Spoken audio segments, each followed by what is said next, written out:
Hi, everyone. Welcome to Office Hours. If you're watching on YouTube, you can find out more about what we do at officehours.global. Our first hour is general discussion about media and virtual production. Second hour is usually something we want to spend a little more time on. Today, though, we're going to have 2 hours of Q&A. We had a little bit of a emergency on for our guests, so we're going to not be able to have them on, but we'll reschedule them. Tomorrow, we have education, 8 to 10. We don't put that on YouTube, so you'll have to be here in Zoom to be part of that conversation. And then at 10 o'clock, our own Erica Sandstrom will be here. She's going to talk about green screen in the classroom. She's really great at it, so it should be a lot of fun. So, and that will go back out to YouTube. So stay tuned for that. All right, let's jump into the questions. Bill, what do we got? Actually, I think Mitch is going to do the first hour today. We got Tim Mann from Melbourne, Australia, with the question, is there a PTZ mount for Blackmagic Studio 4K? Jason? The short answer is not really. I've used a Ronin with kind of mixed results. If you just set micro in front of that, the answer is yes. Micro Studio 4K. There's a whole bunch of versions of that. Rushworks makes one, as well as there's a company called, I think, Ecamm that makes another one that's a smaller one. But you're looking for smaller heads. The micros work much better for PTZs. I will say that the weight distribution of the full size studio cameras is difficult. Like it's a really not a great form factor for a PTZ. So the weight is sticking pretty far out. You might be able to get a telemetrics head, but now you're spending 10 times more than or maybe more than 10 times more than the camera itself. So I think that the full size studio camera is not something I'd probably put on a PTZ. I don't think there's any really good way to do that.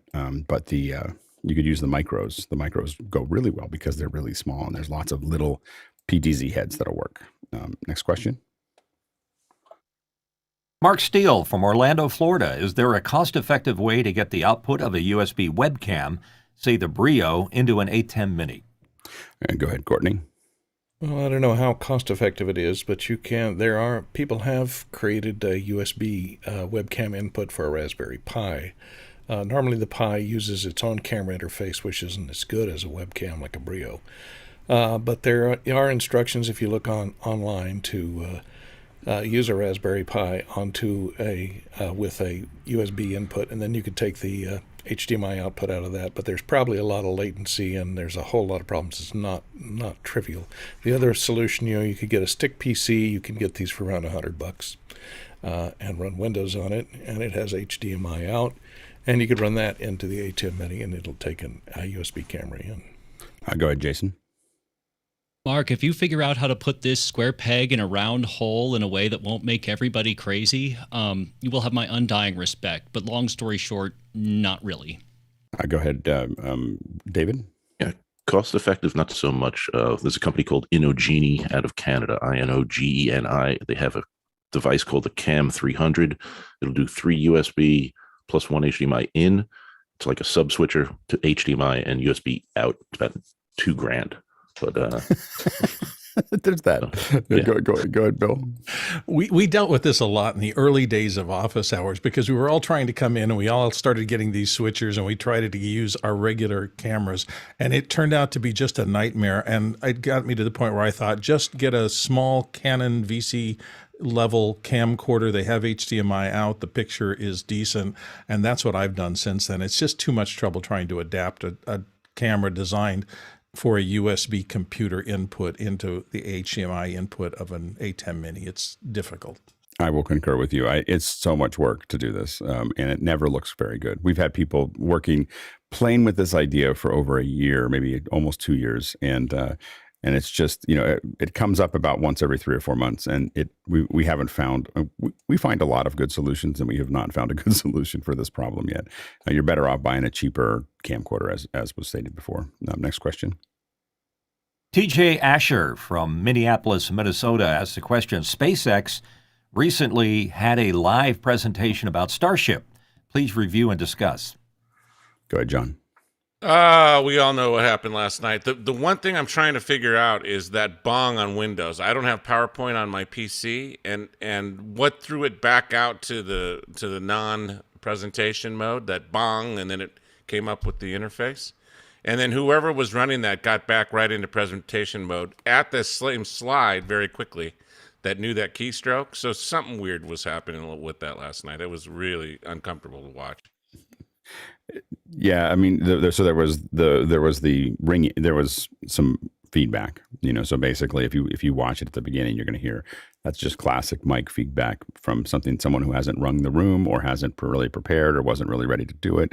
But it's not. That's at that level, it's unacceptable. Like, there's no reason for that to happen. It's like I'm not going to make any excuses for them. Like, that's just, other than they don't. I think that, and we were talking about it in after hours, that a lot of times we measure. I can look at someone's mic and to see how it's put onto their coat, and I can know how good the audio team is because of if you see the cable just hanging down, it means they're not very good. Because it has a lot of technical reasons for it. It keeps the mic perfectly set up. You basically go, if you have your clip, the mic, you have it typically go, you basically have it go down and then loop back up and go down like this. And what that does is it creates a structure underneath the cloth that's going to be there, and it's nice. And sometimes it goes down this way and then back up. But either way, it does a loop, and that loop creates a structure underneath what it's doing to keep it where it needs to be, and it also keeps any tension. You don't get any pulls that would affect the mic. So anyway, we could tell that was probably not put together very well. But that's been kind of par for the course for SpaceX. I mean, they make great rockets and they make cool internet stuff. They just don't make great video. So that's their, and they'll get around to it. I mean, a lot of companies go through this like growth. It's a typical early company thing to do who don't do events all the time. And eventually you'll see them as they start doing more and more events. And as people like us give them a hard time about it, they'll start to tighten. And what it is, they don't tighten the team that they were hiring. They hire another team. That's how this works. Is another team, they'll go, well, we're willing to spend more money because we're tired of being embarrassed. And then they'll pay more and have a team come in that knows what it's doing. But it's not a SpaceX team. This isn't their AV event team. They're you hire people for this. And so it's also the proof that smart people who are kind of unbattle tested are still not great at production. There's kind of no substitute. Well, it's hard. Event teams depend on whoever they hire to solve the problem. Like, it's not like they know how to do it. They don't know how to plug this stuff in. They don't know what's working and not working. They have to hire a team that is capable of actually executing the event. And then they hand it off to that team. And when things don't work, a lot of times the event team won't know. I mean, these are marketing people typically. They're typically not super, some of them are technical. So in a very large company that does this all the time, the people who are in the event team used to run events, and they used to do events, and they're very technical. And they, so at a Google or a Facebook or whatever, these people sometimes know the mixers better than the audio engineer, so that they're at that level because they're doing thousands of events, and so they're brought in to manage those. But in a company that doesn't do as many activations, they typically are just hiring an outside crew that is probably, this one looked like the least expensive one that they could hire. So anyway, let's go to the next question. And it comes from Juan C. Robles of Mexico. If you were hired to do the last night's SpaceX conference, how would you do it? Since no one else raised their hand yet, how I would approach that is, number one, is they need a little bit more light for those. I'd get that screen up a little bit higher to get it out of the way. You don't want the screen behind. I don't like the screen behind or interacting with them unless I'm going to go up with a black background. So if you look at the old Apple stuff, they had, black backgrounds. They could stand in front of the screen, and that was a rear projection, black background for the slides. And then it actually looks kind of cool. Otherwise it just blinds everybody. So having white on slides is not a great experience. They needed longer lenses. So their lenses were short. You can see that no one ever gets a close shot. That means they ran out of lens. It means that they didn't spend the money on the longer lenses that they needed to make that work. I'm sure that they thought a box lens was really expensive and decided not to get one. So they need box lenses. Of course, I would have wrung out the room for that. So I think that's another, bit that I would consider for that. In general, they shouldn't be running anything off of. I wouldn't run unless I was Microsoft, I wouldn't run a presentation in PowerPoint. So like that's no one. no one in my world does that. So anyway, so the Microsoft gets PowerPoints and everybody else gets Keynote because it's just it's a more stable app to do that kind of thing with. But for the most part, for an event that you're going to have 600,000 or 1 million people watching, any kind of playback is coming out of a playout system. Any kind of you might have the slides. The slides are typically under designed. I mean, I know that SpaceX probably has this thing like they want to be scrappy. And that's the word that a lot of corporations use. We want it to be scrappy. so anyway, we take the S off oftentimes, and that's what we consider it. Anyway, so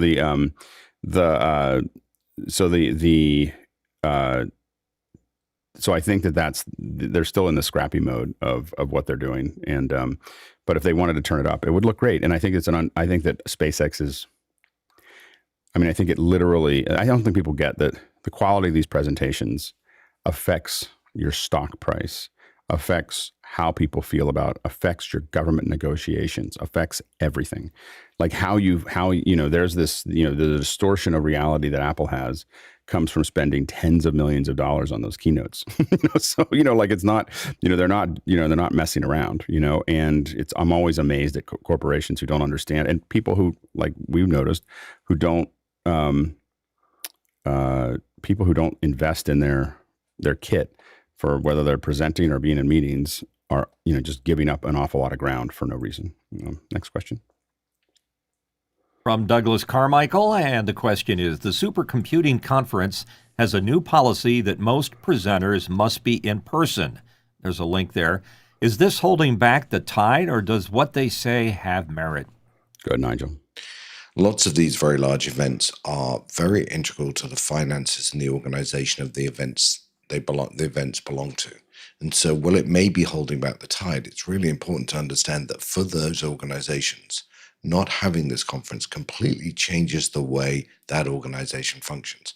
So I'm guessing what they're saying is we have sponsors, we have other things, and if you're all not in the room, then the sponsors are going to be unhappy, and other presenters are not going to be happy, and we can't have the social and the meeting stuff. So while those events remain cornerstones for those organizations, they're going to want people in the room. Courtney? I think the rules that they set forward, and here's the list of them, were for the presenters and the people that were leading, presenting papers, leading a workshop, doing a tutorial, being on a panel, a BOF organizer, poster, person presenting a post of some sort, and if you're invited to talk. So these are not the attendees. These are definitely the people that are presenting in front of the attendees. And they said they based this request this year on the a survey presented to the attendees of last year's conference. So apparently they had a lot of presenters and stuff coming in remotely, and it apparently was not a good experience for the attendees, so they decided to adopt this policy of having more people in person. And you can see that they say that body language, and that's the next question there, is part of the presentation. Although I contend that, if you have a good video feed, you can see somebody more close up and read body language better off of in a virtual situation than you can in an in-person situation, since the person may be very tiny on stage, depending upon whether you've got iMag or where you're sitting in the audience. Go ahead, Jeffrey.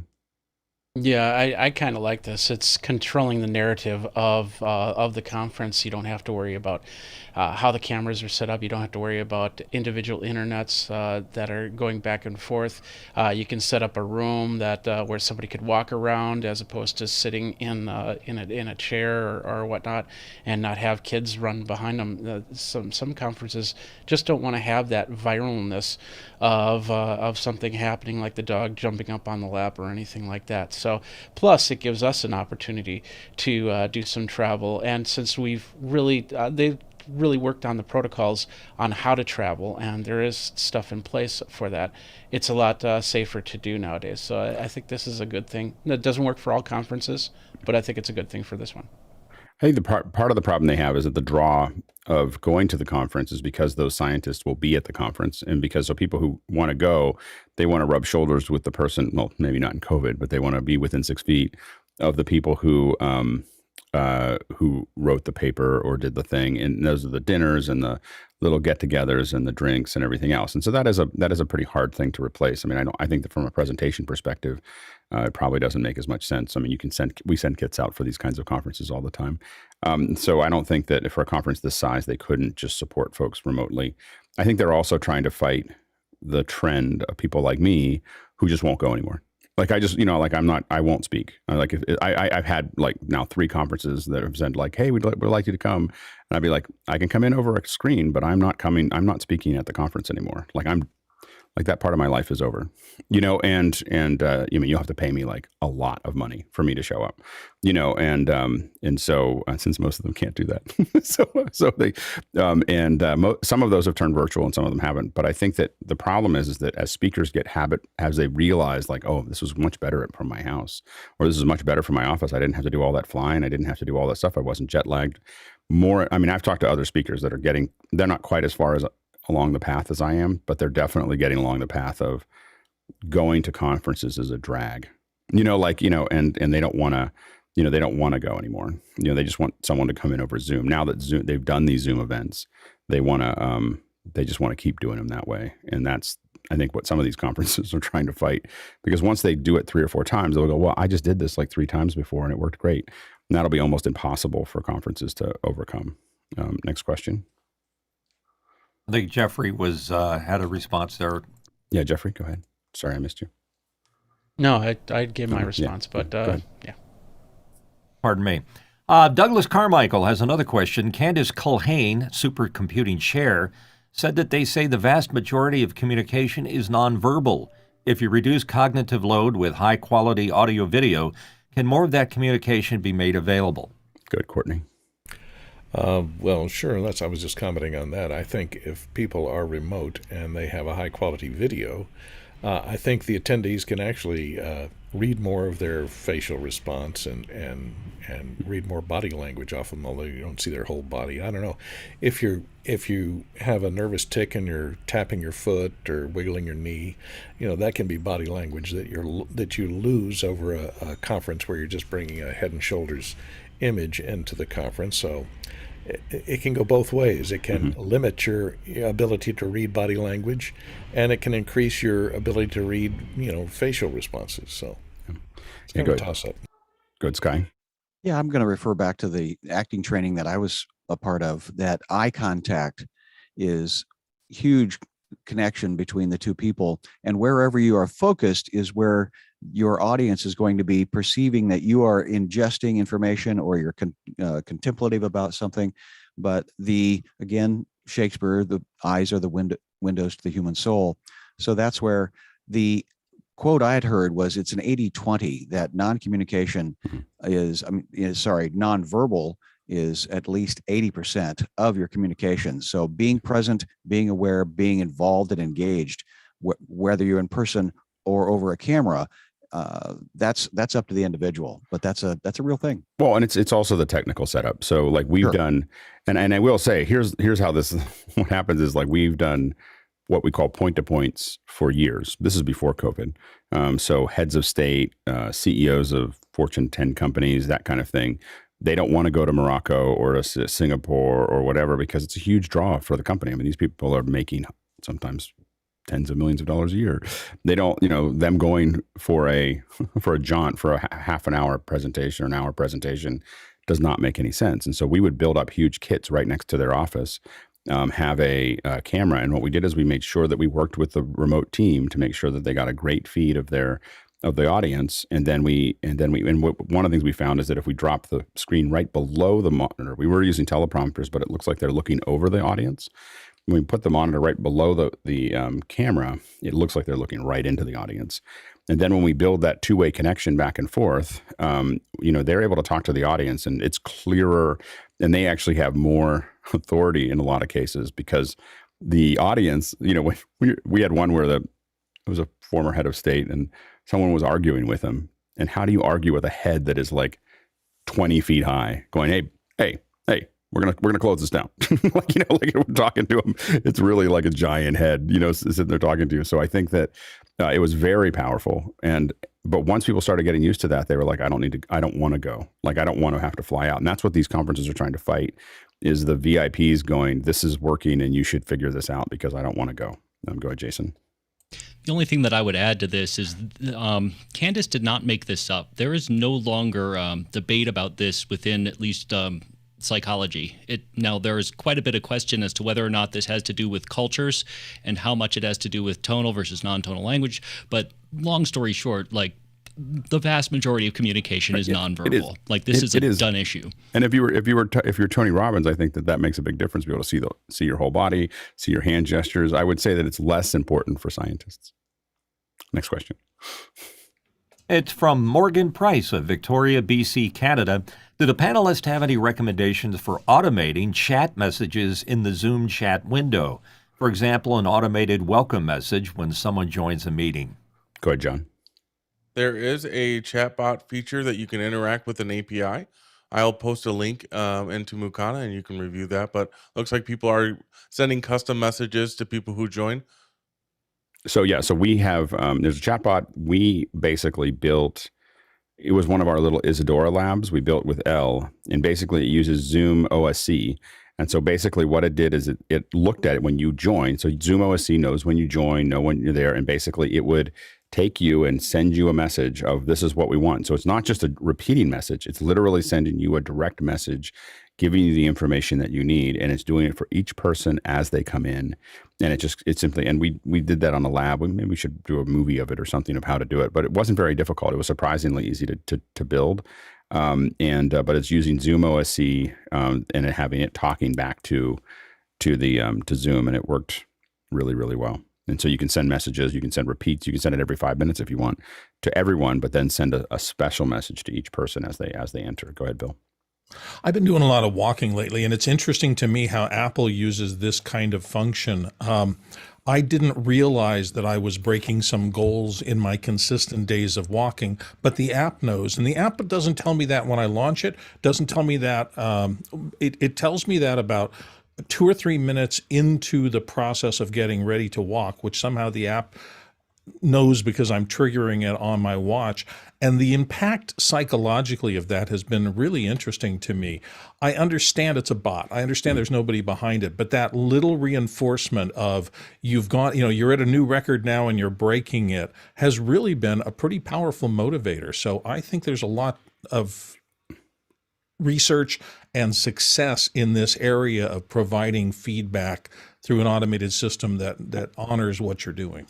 I will admit, while I love automation, I find the process a little dehumanizing. Like, I just will say that I think having a bot that says hello and gives you something is fine. Like, I think that like 90% of the stuff that I get from Apple on my watch, I don't want to see. Like, I just, and I feel like, I think there's just a little bit in the back of my head of like, oh, it's just a machine. Like, it's just, and it doesn't really know what it's doing. And I get frustrated by it, so it's two different views of the same thing. I find the thing, like, I think we have to be very careful about, we had this long just back and forth with folks in Twitter about Calendly and how much I hate it. Like literally, if you send me a Calendly invite, we're not going to have a meeting, probably ever. I literally will just be like, nope, and because I find it to be transactional, and I don't mind going back and forth and figuring out what time we're going to talk. So anyway, next question. Next one. Michael Forrest from, sorry, Bill. Michael Forrest from London, UK is here. Thank you. When would a telestrator be useful on an iPhone or iPad camera? Asking as the creator of Shoot Clean Camera Feed. Yeah, go ahead, Jeffrey. So you know how the other day we were talking about not putting your finger onto a screen for fingerprints. I just don't want a finger in the camera for anything, and that's what will happen. You'll get a shaky video if somebody's just tapping onto the iPhone or the iPad.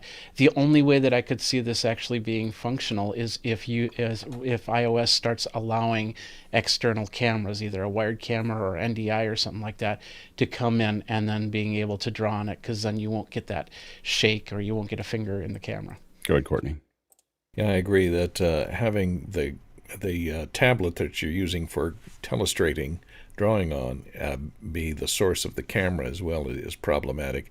And generally, a telestrator is used to illustrate or highlight something that you're showing other than your own image. I know Alex uses a lot of time just to show visual notes, drawing on top of his own image, and that's fine. But the image that it's sending, that he's writing over, doesn't relate to what he's writing necessarily. So most telestrator uses are for highlighting something that is in the camera. So I guess it might be useful if you're not pointing at yourself, if you're using the back camera, for example, on an iPad, and then telestrating. So I can see where it would have uses, but just if you're using it as a clean feed webcam as your primary camera, no. As a secondary camera, yes. Yeah, so this is shoot. So this is a feed coming out of shoot. What I like about it is that I see a bunch of interface, but I don't see it going out. So it's got to give me a clean feed. You'll see down here, you don't see the interface because it's clean. So anyway, there's a little squiggly mark there, and I can circle things. So I can look at something while I'm shooting and do that. I don't actually find that to be a problem. Here are the only things that I would give a suggestion if I'm talking to the developer is, one is, since we are talking to the developer, hi. So hi, Michael. So number one is I would love to be able to have a tap that froze the frame. So I'm looking at this and it just taps it, freezes the frame, tap it again and release it so that if I want to draw on something, it's really fast and easy for me. The other thing that I have is when I tap on this and if I want to erase this, I have to turn it off and then turn it back on again. I would love to have a button that I could just tap that it would just clear frame. Second thing is that when I move fast, you'll see the polygons. So you're seeing the sample polygons, or I can telestrate my telestration. So there's these little corners there are where you sampled and then you drew a straight line. So if I draw slow, you don't see it because the samples are close together. So, but if I draw fast, you can see these circles that are these little straight edges. Those drive me crazy. So I get them a little bit on my end, but if you're able to increase the sampling rate or do a basically interpolate between these points. So if we tap. Oh, you already had a feature in there for me. That's even better. Sorry. So when you circle something and you double tap, you get rid of it. That's great. Good. Never mind. I'll remove that suggestion. But this thing here now, the other thing that's missing for me is being able to control the thickness and the thickness of the line and the color of the line. So I'd love to be able to put that into my preferences. Preferably what you'd have is a little palette that you could change colors. So you could say, I could circle one thing, one color, another thing, another color. And then, so those are kind of the thing. The other thing I would probably put in is some kind of white frame, be able to drop it in so you can have a whiteboard that you're able to kind of talk about something. So I'm showing you something and then I can go, see, it's because you want to do this. And this is, like I might want to do something like that and not be over the frame. So having that all incorporated would be pretty cool. That's the, if we look at you can kind of look at the quality of this one. See, there's the color with a thicker frame. That's my telestrator and that's your telestrator, which looks pretty close when we look at this, but I can make mine thicker if I want to. I can't right now because of the way the keystrokes are set up, but I can change that thickness, and you'll notice that mine tends to be a little bit smoother. There's still some polygons there on mine as well, but those are the things that you want to kind of think about in those areas. But I think it's a cool feature, and I think it's a cool app. So I think that, and I think it would be useful. You just have to have somewhat steady hands. I wouldn't do it for a selfie, going back the other way. But if I'm looking at something, I can totally see this as something of wanting to set something down. Now, I think another use case for this would be to set it on a tripod. Just walk around with like a little monopod, and then I can just set it down and sit there and draw on something and leave it. Those kinds of things would be kind of cool as well. Go ahead, Bill. Yeah, I too was really intrigued by Shoot when it was brought up the other day here on the show, and I need to do a little more playing with it. But the thing for me is that I would like to do telestration on my iPad Pro that's sitting on my desk over here, and the only problem with that is that camera shot from that device. In order to pick it up, it makes it a little bit more difficult for me to use in a casual circumstance. So if there's any way to bring in through Bluetooth or anything else a secondary camera so that I can use my iPad to telestrate something that is not coming from the onboard camera, that would be a big boon to me. But generally, I think this thing is brilliant. Low latency, a low latency stream, to be able to pull a low latency stream so that you could draw on actual video from any output, from a mixer or switcher or whatever, would be killer feature. David. Or I was following along in the event chat. Michael comments that there is a double tap feature that'll pause the capture. I did it. I did. Oh, did it pauses the capture? Yeah, that or the pause button will pause the camera feed. Hold on. Two-finger tap. Two-finger tap. Two-finger tap, right. Oh, he's already thought he's ahead of me. Okay, hold on. Let's see. So yeah, so you can two-finger tap and it freezes the frame, and then I think somebody's getting an invitation to the show real quick. yeah. So anyway, we'll talk more. Michael, this is good. It's good little app. You're going the right direction. All right. Next question. George Butters from Halifax. Apple Keynote has a collaborate feature. Has anyone been able to use it to collaborate with another user inside or outside your local network? Tips, please. Go, Jason. Yeah, absolutely. I have. And yeah, it absolutely works. I'll put the link directly into Mukana, but any participant can initiate a multi-presenter slideshow. You initiate it, and then you join it, and then you join it as host. And once you're joined as host, it works relatively well. The tip that I would offer to you is that it won't work if your PowerPoint or your Keynote is over 50 megabytes. We've done some pretty big ones. I don't know if it is. Are you sure that's limited to 50 megabytes? I'm sorry, it's the live web-based collaboration that's limited. Oh, web-based, yeah. So the collaboration feature of building stuff with other people, in my opinion, barely works. So for Keynote, the live presentation where both people are in Keynote, not the web one, but both people are in Keynote and running the slide deck works really well. So we've done that. We've done that in this show. So where you have a person on the other side of the world going frame by frame through their Keynote. Now this is the app to app. You're sending them an invite, their Apple, whatever their Apple address is. I mean, they're .me or .mac or whatever. And so you have two people on either side of the world. One's running it.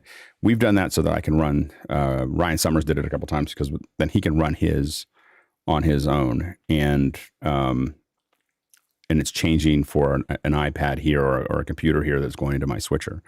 And so it's a great way to do it. So that works really well. But I don't think Apple's ever really figured out the collaboration tools for actually building the slides or pages or numbers. What it does is it creates a link that is constantly like, you can't save this because someone else has got, like, or you can't get into it, you can't change it. There's so many weird rules that occur.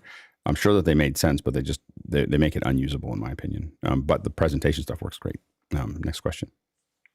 Adrian Albach from Brisbane has this question. What's a fair price to pay for Casey Kasem's personal VO mic, which is a Neumann U87A1?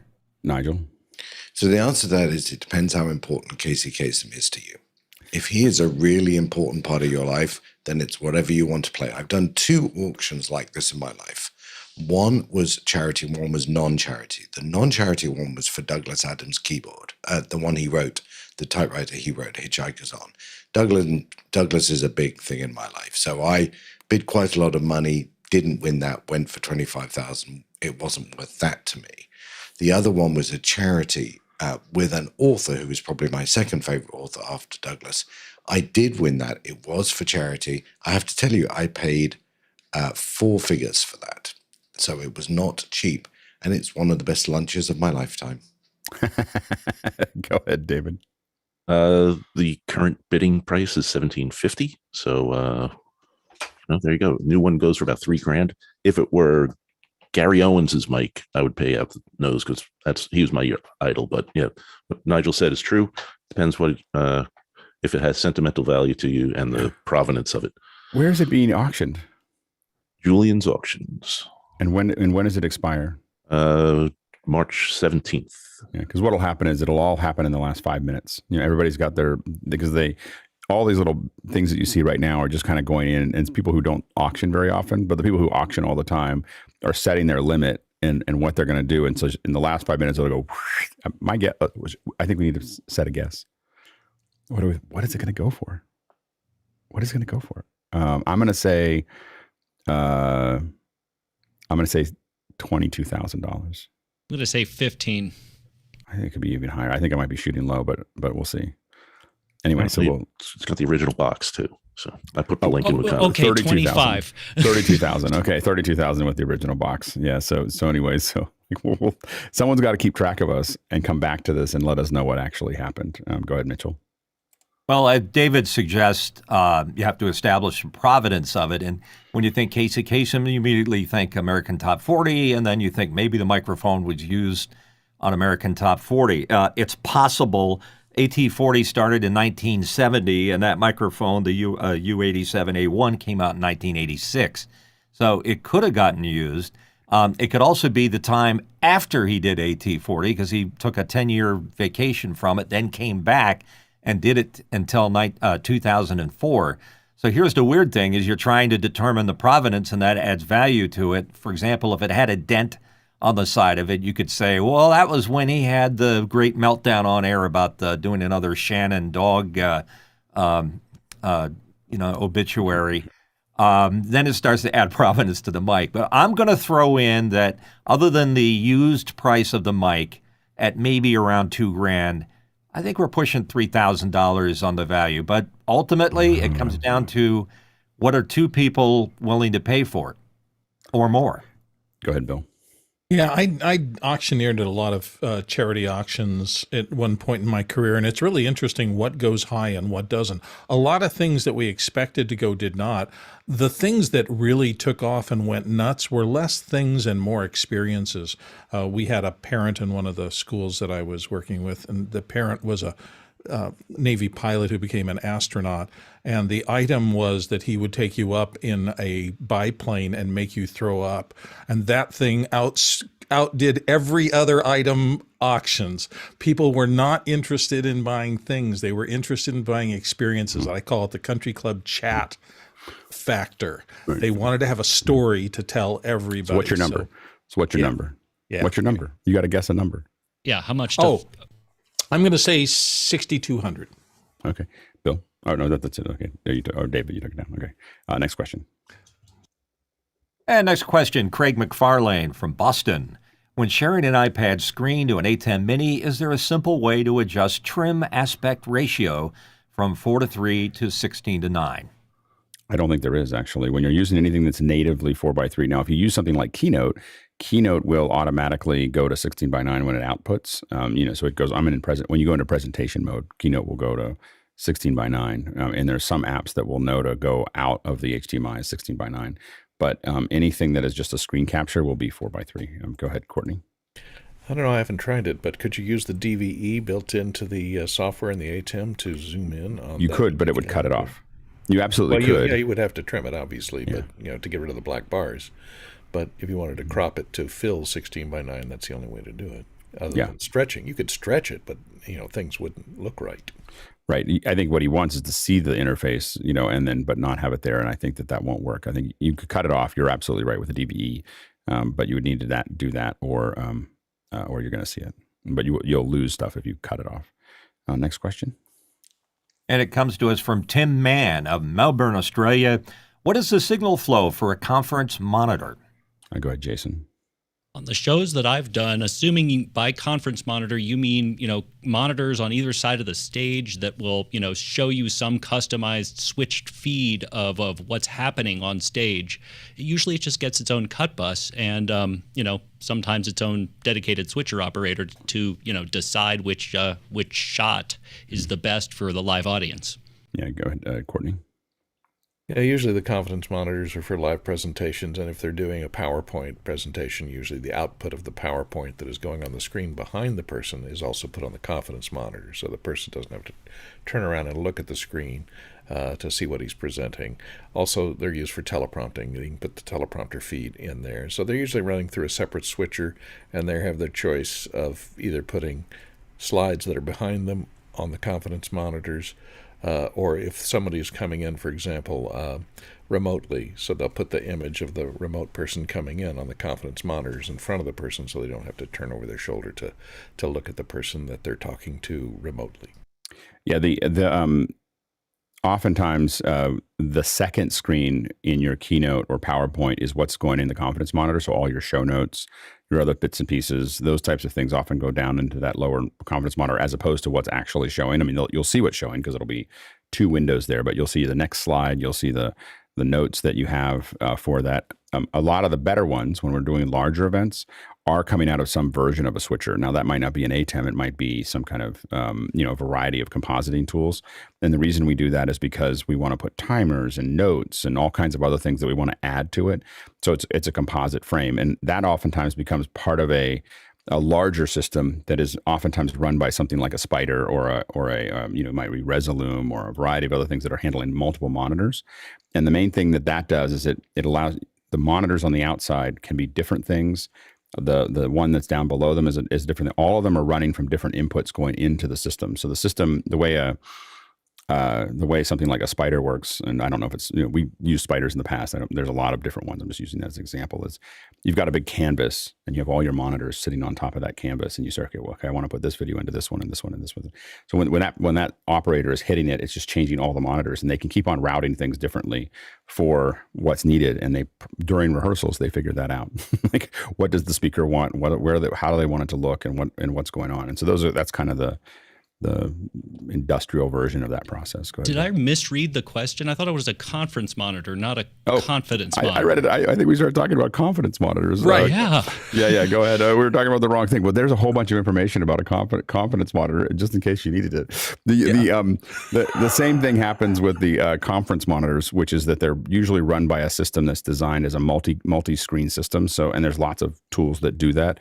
That are defining all the screens. Sometimes they're blends across one large screen, but then all the other screens in the confidence monitor, all of those run through a system that pushes those out. I mean, you can do it just out of a router in a simple version, but in the more complex versions, those are all run in unison from a central system that defines all the monitors at the same time. And they're getting live inputs into those and then putting those live inputs defined by that system. A Spider has been one of those, but there's a lot of other ones, Ventus and D3s and so on and so forth. Go ahead, Bill.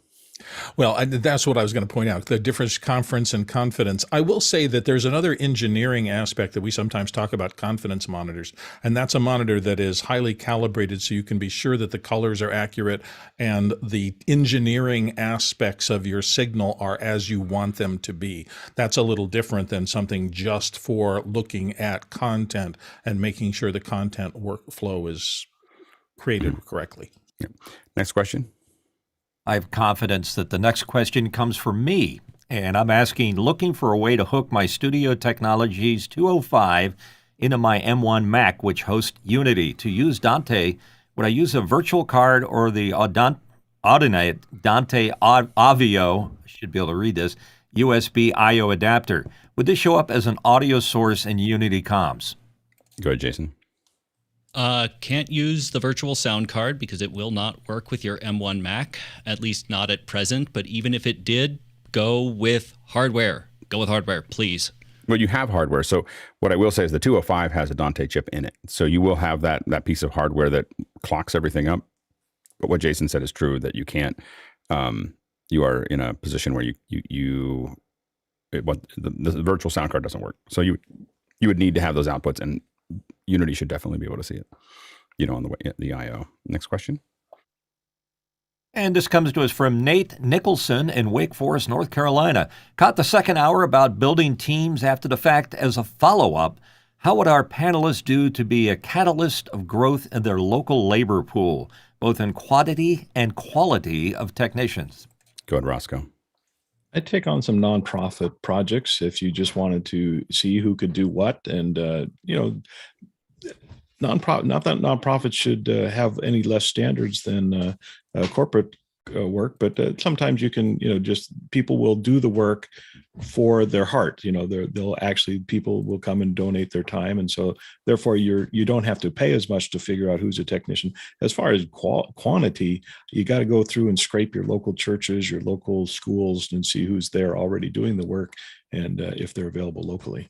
Go ahead, John. I say do as often as you can is find ways to replace yourself and teach others how to replace themselves. Knowing that you're always going to create new opportunities for yourself, don't be afraid of teaching the people Sorry, I apologize. Oh, it's working. Okay. Sorry, the audio from my cell phone was coming through my ears. No. We don't hear it because you have a PR40. Yeah. You didn't hear it at all. So trying to make sure that we understand what is going on around us and find those. Like I've trained 3 or 4 people, and now they're training the next generation of people that I'm working with, and just keep on finding those opportunities to really train the next people. Like I've always found ways to kind of level up myself, and there's not a zero-sum game here. That's what I think a lot of people do is they put themselves in a position, make them the most important, and never really find a way to train anybody else. Go ahead, Bill. Yeah, this bothers me a little bit, and it bothers me in this sense. When I was coming up in my 20s and 30s, there were meetings you could go to. There always were users groups meetings or something else. Not even before COVID hit, that was becoming a less and less active organizational world out there. Those meetings, sometimes there were local business groups or things like that, engineering groups. They seem to be falling on kind of harder times now. And when I go to them, they tend to be people in my own age group, and it's harder to get the young people into them. I hope there's a way that we can all work on changing that around, because that idea of being able to cross-pollinate across age groups and demographic groups and share knowledge is one of the strengths of bringing that next generation along. And I worry that it's, I just don't see that happening as much anymore. I guess you could say the online chat groups perform a piece of that function, but I see it as people coming in and going away, and you never know whether they're going to stick around. Go ahead, Nigel. If you believe in this, you have to commit yourself to this, and you have to say, I'm willing to put time and resources into solving this. And once you've made that commitment, then you're going to say, who can I mentor? Who can I coach? What can I do for interns? How can I work with the local colleges or trade schools to get involved and to volunteer and to help? I think there's a lot of people who sit around and bemoan this, but don't actually commit their time and resources to fix it. Yeah, I mean, how Pixel Core started was me realizing that the media drive was going to outstrip the demand was going to outstrip the supply, and so we started, it started with, I don't even know how the first meeting started, but we had this thing called graphics night on Monday nights, and every Monday night. And at first there was 10 people, and we just all hang around talking. I wasn't worried about how many people were there and everything else. But I said, if you like it, tell your friends. And the next week there was 15, and the next week there was 20, and the next week there was 25. And over 2 years, it grew to 2,000 people, and in 40 countries. And so, it saved me in many, many, many, many shows. And so after that, of course, I did things for the union where with Local 16, I couldn't find people to do the work. And so what like people in the union that knew how to use ATEM switchers, that was the big problem, right? So I just told the union, I'll train for free. You give me a space with one of your signatories, and I'll throw up all the computers. I got Blackmagic sent me a bunch of hardware to lent it to me to do that training. And we did these big trainings for Local 16. And what it did for me was it meant that every time I did a call, I now had people that knew how to use the switcher, and I knew who they were. And so I was able to do must-haves that were people that I knew actually knew how to use my switcher, because I was tired of having them not be able to use it, and I needed to hire them. So I put that in, but it was a lot of work. It was a huge lift for exactly what Nigel was talking about. Both of these things were daily, weekly, big lifts. After that, we needed more capacity in Africa, so we built a school, and that took a couple of years of development to do that. And now we have the best place to shoot in Africa is Rwanda, because there's such a large staff, and we're now in third, fourth generation teaching the next generation to do it. And then even if you look at more recently, I find that it's been very useful for me to be on a show that goes out every day for a couple hours answering questions, where all of us, not me, but all of us are improving everybody else's understanding of how all of this works. And also, we all get to know each other. The best way to get to know each other is from the panel, if people know how to do it, but through Discord, through the after hours, through the teams, through all those other things, we're meeting lots of other people. And so those are some of the different ways that I've done it. But that's exactly, I think that way all the time. Like, how do you build capacity before you need it? It's the my favorite saying from the heist is, when did Noah build the ark? Before the rain. So anyway, go ahead, Sky. Well, and I've had the opportunity of doing many things with a lot of friends that I've made here, but it was because I said, I'm going in this direction. Who wants to come along? Because for the longest time, I was looking around for permission. I was looking around for authority, and consequently, I felt a calling. And so consequently, I just said, I'm going to try this. I'm going to fail forward, and how can we all learn together? And that was the negotiated compensation of what, again, Talalik helped me work that concept of, what joy are you going to receive from moving forward? And that, to Nigel's point, is it puts the responsibility on the individual to get something out of it rather than expecting you to give them something. And that's the offsetting. Yeah, and you also want to think about being audacious, like doing big things, doing little things like, hey, we're all going to get together and do something that's, people don't want to take time out of their Saturday to do that, but we're going to work on something big and cool. Then you get a lot of people coming out of the woodwork, and be just ready to fail forward. It doesn't have to succeed. Let's go launch a rocket. Yeah, exactly. See, exactly. John's launching a rocket, and there's all these people that have come out of the woodwork on their own to make it work. And that, so something audacious that gets people excited. Next question. From Scott Mueller in Germantown, New York. Is there any way to adjust the HDMI input brightness or contrast on an ATEM Mini Pro? Go, Jason.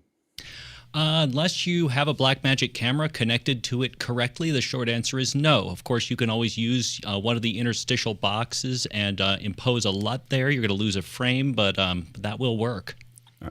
The interstitial? Oh, one of the boxes that you would put in the converter inline, boxes. The inline converter boxes. Yeah, go ahead, Courtney. Yeah, what Jason said, there is no proc amp built into the Mini Pro, and a lot of people are confused by the fact that the remote control, you have all these wonderful color and saturation and gamma controls in here, but it only affects, that's only sending data back to a Blackmagic camera that can understand that data and adjust its contrast, brightness, and color balance in the camera itself. The only way other way to do it is to just go into the controls of your computer that's outputting video, and then depending upon the video card that you have in your computer or whatever you're sending HDMI with, is control it at the source. But within the ATEM Mini, no. Yeah, and that is, if you're doing computers specifically, it is you can definitely do it in the in your displays. And one of the things that I ran into trying to answer some other question was the fact that there is in the I hadn't seen it before, but there is a when you're doing display calibration, there actually is an option to do what on a Mac called projector, and that projector gives you a bunch of controls over how that looks over there, and you can match the output of the computer for what you. So what you do is you look at the monitor that you want it to look good in. You run it through the ATEM, and then you can make all your adjustments there, and it'll look great. Next question. And it comes from Michael Forrest in London, UK. Can you recommend a good Leatherman multi-tool alternative? Mine split when I was trying to loosen a bolt. Go ahead, David. I don't know what kind of torque you were putting into it, but I carry. That's exactly my thought. I was like, wow, you were committed to that. I don't know if anything would survive it. How did you not split your hand first? Like, wow. Really? Anyway, go ahead. There's probably walnuts there, but I use a Gerber suspension is the multi-tool of choice that I use. So $30-$40, something like that. Yeah, the Gerber ones are great. Go ahead, Bill. Yeah, I was going to say the same thing. Gerber and Leatherman are the two class leaders in this, and that's amazing that you were able to break it. Yeah, this is my skeletal Leatherman, but I also have a Gerber, and I'm just still thinking about what had to happen to split a Leatherman. I mean, I've done a lot of things and destroyed Leathermans, but it was usually in conjunction with like a welding stick or something like that. All right, next question. Jason Robert Shaw from Sarasota, Florida. What is the Epiphany Pearl good for? And what's the I know it says Epiphany, but it's Epiphan. Okay, Epiphany? Epiphan. He has an extra Y that doesn't exist. What you said. Good for, and what does Alex recommend instead? Friend of mine was asking about these, and I'd not heard of them before. So the Epiphan Pearls is an encoder. It also has a recorder in it. There are newer ones than the ones that I've used. The ones that I've used the experience was so bad that I just look at Epiphan and I get upset. But I will admit that I'm not a big fan of the Epiphan brand, although in recent discussions they may have gotten a lot better. So I feel like I have to go back and kind of relook at that process because a lot of people seem to like them. So I think people are liking them. They're a plug and play. You can have an Epiphan that you can. I know that Tucker really likes them. He's use them for a bunch of things that you can plug them in. They have a web control for them, so you can define how you want them to encode and where you want them to go. And you can do it across a fleet of them to make it work. And so they've been around for a long time. And as I said, I may have been using earlier ones where they were still working out the bugs, but there was a lot of them. so that was that was kind of the issue. And so they were something that we were required to use for a while. And it was like every show was some drama, related to them. And so the ones that I use to do the same or do a very similar thing, it doesn't record locally, but the ones that I use are the elemental links. Now, these are actually less expensive by a little, but it does cost you when you stream. So you're going through AWS and streaming there, but it's a server-defined system with Zixi. And so you get a very high-quality stream and very reliable stream from most bandwidths. And so that's what I've been using for what we're doing. But, all of office hours will be streamed from a UHD link to do the HDR and 4K, and a regular link to go to the, but of course it does, again, it costs me, it'll probably cost us about, with both of them running, probably $35 a show. So in Amazon time. So if you're doing a big event, if you're doing things all day, every day, that gets expensive. So you might want to think of something that's more hardware based. If you're doing an event, that number is not a very large number for something that is remote controllable, and you can send it out. What I like is there's nothing about it. Once you plug the link in, it just shows up on AWS on the other side. But the Epiphans, I should go back and play with them. They could have gotten better, but when I used them, they weren't great. Next question. And from the self-fulfilling prophecy department, I'm asking a question. I like the idea of reading your own question in office hours too, especially when we have a guest the question can be directed to. Would the back end be able to deal with this? The back end would. I mean, we could just have people do it. We can call to them when they have it there, that they can read it. We could set up a policy to do that. I'm open to experimenting with that. The main thing that would have this not be a good experiment is if the person asking the question did anything other than ask the question. So the reason that we don't do this right now is so that people voted on that question. This is what they're interested in, and we're trying to maintain a certain pace.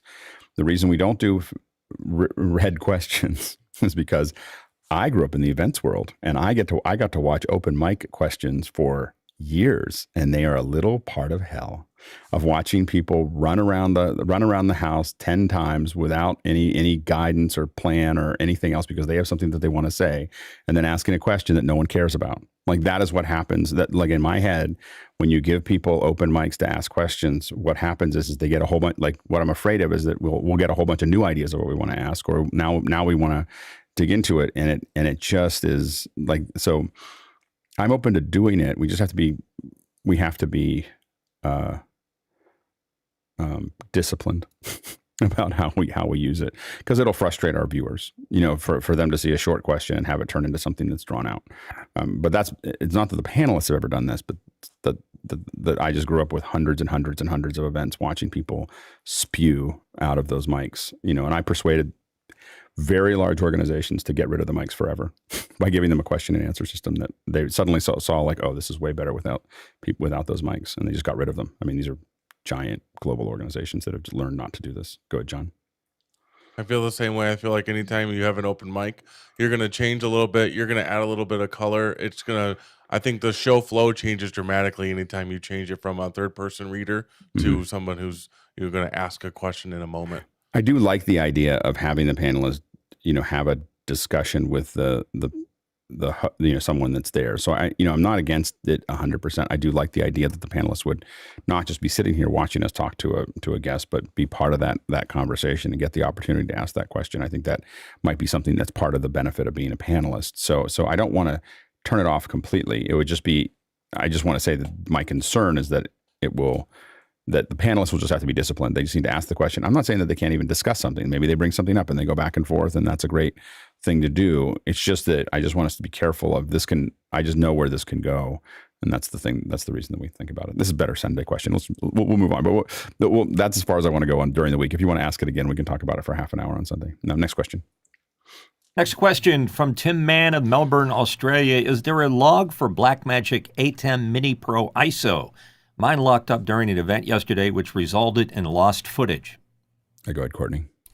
I don't know for sure, but I'd make an educated guess and say no, because there's a limited amount of RAM in the Mini Pro ISO, and the fact that if you're using it to record media onto an external drive, that external drive isn't there all the way, and so if it had a way of doing logs before it crashed, it'd have nowhere to write them if you didn't have an external drive plugged in. So I'd say no, there's no logs. You have to figure it out for yourself. The next question. I'm going to ask my own question and hand things over to Bill on the question reading side. This is me asking. Telos Alliance now has a suite of cloud-based audio processors called Omnia Tools. Would this be a good product to use on Office Hours 2.0 to smooth over any master levels? We'll be running it through a mixer, so either an X32 or a Q01 anyway, so locally, because the Office Hours 2.0 is all running in hardware. So the audio processors wouldn't make as much sense for us. Now, maybe if we move to the cloud, they could make sense down the road, but they wouldn't make sense for us right now. Next question. Next one comes to us from David Brady in New York City. He says, Unity question. As soon as I launch Unity, my audio monitoring levels drop considerably. Audio ducking options are negative 15 dB across the 3 options. As soon as I quit Unity, the volume normalizes. And he's noting he's on Windows 10, Unity 3.0.38. Go ahead, John. There is a feature in Windows which, if it thinks your mic is active, will lower volume of other devices. I'm looking for a link. I'm not on a Windows machine right now, but if I find it, I'll Discord you the setting there. But it's definitely a ducking feature that's supposed to help if you're on a call. It's going to prioritize that audio there. There you go. Next question. Tyler Robertson, Chambersburg, says, what's a good 65-inch plus TV for home theater? Go ahead, David. I'm a big fan of LG monitors. I think their picture quality is great. I've got my eye on their signature OLED R65, the rollable 4K thing, but it's $100,000, so it's a little out of my budget right now. But, Go ahead, Mitchell.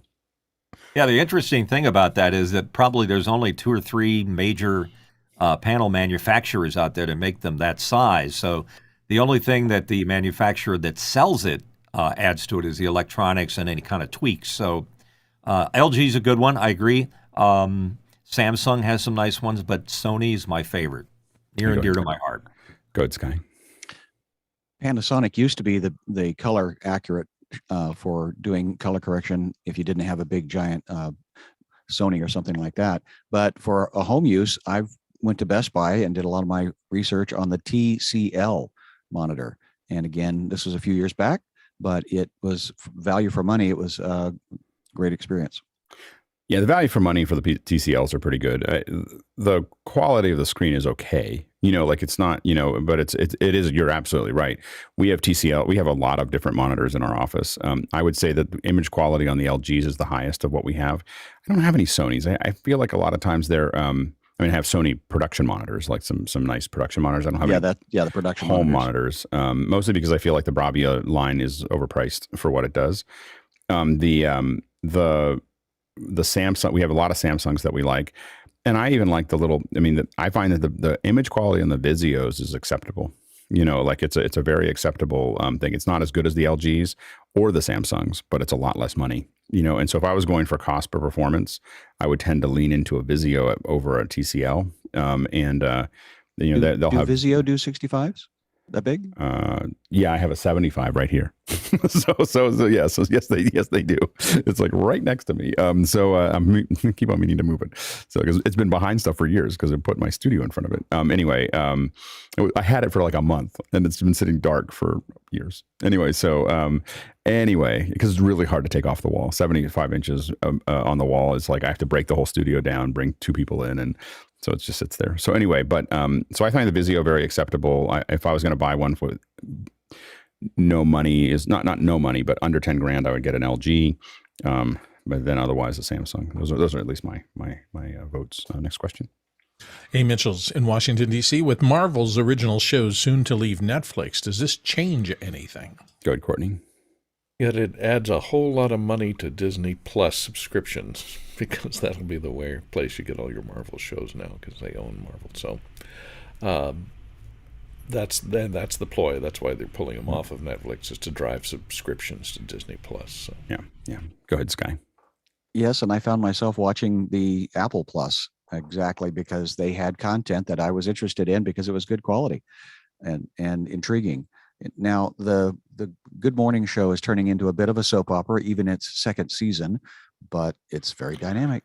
They all do. I don't quite understand the math of like we talked about this. They all get into a couple seasons, and now it's all soapy, and then I just usually that's the end of my experience. I think that I have to admit that I'm on the edge of not. I've been a subscriber of Netflix for, I don't know, since they were selling DVDs, and must have been at least 20 years now, and kind of on the edge of like, I don't know if I need to keep paying for this. Like, their original stuff is, I mean, they've had some sparks of original stuff, but I'm watching The Witcher right now, which is pretty good. I like The Witcher.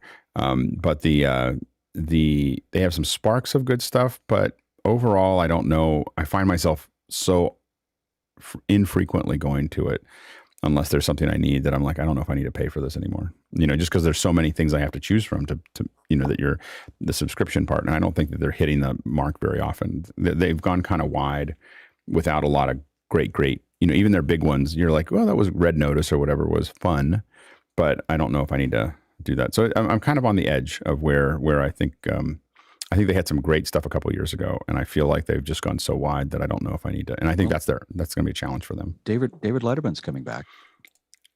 I don't like that show. Shock, surprise. Yeah.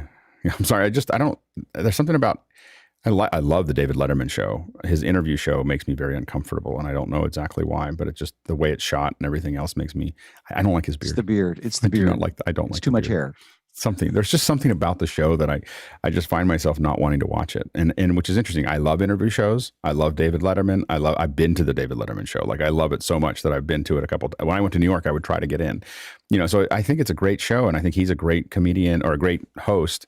And I love watching him interview in the shows. It was something about the way that they shoot that show makes me super uncomfortable. I think just, especially in the early ones, it was really low production value in my opinion. And so I was, and I just, the shaky camera thing and in the way that they do it just made me uncomfortable. And so I didn't want to watch it. So it's because I thought I would love it. And that's a good point, because it was not the most recent one was not on a TV stage. It was in a theater. I think they've all been in a theater, or a lot of the first ones were in a theater too. And I think that was part of the thing. The Edmund or the I want David Letterman to be in kind of a Charlie Rose style, kind of on a desk closed thing with close cameras. And for me, I mean, barring the trouble that Charlie Rose had, which is horrible, his show for me, as an old guy, I guess, was perfect. It was just great conversation with great individuals, just back and forth. It was high energy. It was well cut. It was well designed. It was just about them. And if David Letterman shaved his beard and did that, I would watch it every day. Mitchell? I think it may have be a comfort level thing for David, because he may think that he needs that audience for reinforcement in order to do his performance. So I agree that the Charlie Rose approach probably makes more sense. And no beard, please. Well, I think part of the problem with getting good production value out of those theaters too, and I've shot a lot of stuff in theaters, is that you're really limited because you're conscious to seat kills. Seat kills are what we we have to. These 20 seats can't be used because I'm going to put a camera there, and this is so. So you have lots of seat kills, and you have lots of other things, and when you put them in a studio, all the cameras are exactly where they need to be, and you don't have to think about anybody, and you can move them around and everything else. It's just for the online audience, I think it's a much better experience to get rid of that crowd. Next question. Next one comes to us from Henry Ramos in Yonkers, New York. And Henry says, should we be replacing or investing in hardware sooner due to chip and materials shortages? And if so, what hardware should be prioritized? Go ahead, Mitchell. Henry, the best advice I can give you on buying anything, and especially if it's a big ticket item, is never be in a hurry to buy anything. Anticipating shortages and things like that may scare you into thinking that you need to order early and often, but it really has never served me very well. I always feel that the time will come when it comes, but unless you need it and it's something critical to your operation today, you can anticipate that purchase. But big ticket items, just do it when you have to. Go ahead, Roscoe. Yeah, small ticket items for me, but I ordered, the Flow 8 I had to wait for, and they were either coming slow on a boat. From what Guy has told us, the planes, there's not as many passenger planes, so there's not as much freight moving on the belly of passenger planes, trains. And then around here, it's been mixing boards, maybe the hardest components. So when I saw them come online, I bought two. Yeah, go ahead, John. Yeah, for me, I look at 3 years as my typical life of any production gear that I'm using, and I'm immediately starting to replace it. I'm not going to buy anything earlier except for just to account for lead times and replacing that. And then really what it comes down to is risk. How many devices do I have? Do I have redundancy in those systems? And then when one breaks, how long is it going to take to get one replaced? Yeah, go ahead, Courtney. And you got to remember, technology moves very fast. So if by the time you hear about a chip shortage, it's too late to buy stuff, because that stuff is probably already out of the pipeline, and there won't be any new stuff in the pipeline for a while. And if you do find something that's still left over in the pipeline and you buy them because there's a chip shortage, to hedge against the scarcity. Because when that shortage disappears, there may be a completely different standard that emerges with the new chips that are coming out, because they've built new plants and so on. And you're going to want to upgrade, and your device that you invested in to ward off the chip shortage has now become a paperweight because it's not the latest and greatest. Yeah, the audio right now, and it has little to do with COVID and more to do with the AKM fire, has still caused a huge issue. The AKM made all of the DAs and ADs that a lot of these things use, and it's one factory that burned down, and that has created such a backhaul, so audio has been a really big issue, and it probably will continue to throughout this year. And then there are other minor chips that are there that are I do try to get ahead of things, because what you don't want to be doing is, I got a job in 2 weeks and now or you have to be ready that you're going to rent it. And then you have to hope that it's rentable, and you hope that the rental item shows up on time and that it works, and, all those other things. So for your core assets, I think I would think about investing and be like Roscoe talked about, be opportunistic, know what you need, have it researched, know exactly what, and if you see it pop up, go get it. But I wouldn't panic and buy something else or buy something super soon, but just kind of wait for it to come through and then grab it if it pops up. Next question. Robert Soji in Los Angeles is up next with this one. Do the panelists have any general advice on improving speech intelligibility in large modern gyms? Any recommendations for an acoustical engineer that's experienced in tuning public address systems for gyms? Go ahead, John. Anything you can do to add large banners, soft surfaces in the room, making sure that you're aiming your audio directly at your audience, making sure to reduce any sort of extra noise that's going to go anywhere, especially hitting the floor. That's going to be a hard surface and bouncing around the room. That's always going to be the best advice. If you're an audio engineer, I'm sure you're already aware of all of this. So go ahead, Mitchell. Yeah, ditto. There are two things you got to deal with. You got to deal with the ceiling and putting banners. They have acoustical banners you can hang. And if that doesn't work, if you're putting speakers in, remember, more speakers, better coverage. So don't try to rely on a few speakers on one end of the building, and you're going to have an echoing, squeaking mess on your hands. Mm-hmm. Go ahead, Bill. Also, I don't know whether you're dealing with retrofitting or designing something. There are a ton of things. I mean, because obviously they make even stadiums and things like that are decent to hear now by tuning the shape of the actual acoustic chamber, all these raked stadiums and things like that, much better than a big giant box, which is the traditional basketball type gym. Those are definitely difficult circumstances. The other thing is that how you are performing in those can make a little bit of difference. I can't tell you the number of times I've walked into a commencement in some sort of basketball thing, and they're just talking like normal, as opposed to thinking about those old style oratory things where they measured their words very carefully. So, my friends, these are things. That kind of pace allows the echo to diffuse, as opposed to, my friend, these are things we're going to do. And that just becomes a big mess in a big echoey room. So there's a performance aspect to this, but they're tough job. Go ahead, Courtney. Yeah, isolating your announcers from the environment where the PA is helpful. And I talked to Robert about this offline a lot last night, because he's got a venue that asking him advice on. Depends on the shape of the venue. And another thing to consider is with COVID, they were doing a lot of these events with very few people in the stands. And people make great sound absorbers.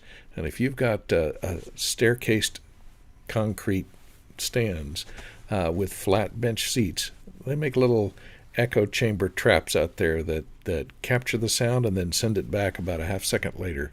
And that can greatly increase the echo and reduce the intelligibility of the PA and the room. So do your sounding out and tune the room with people in it. I know that's difficult to do because you got to, make annoying sounds out there, but try and do it with announcers or music or something so that you can tune it to fit the acoustics of the room with people in the seats.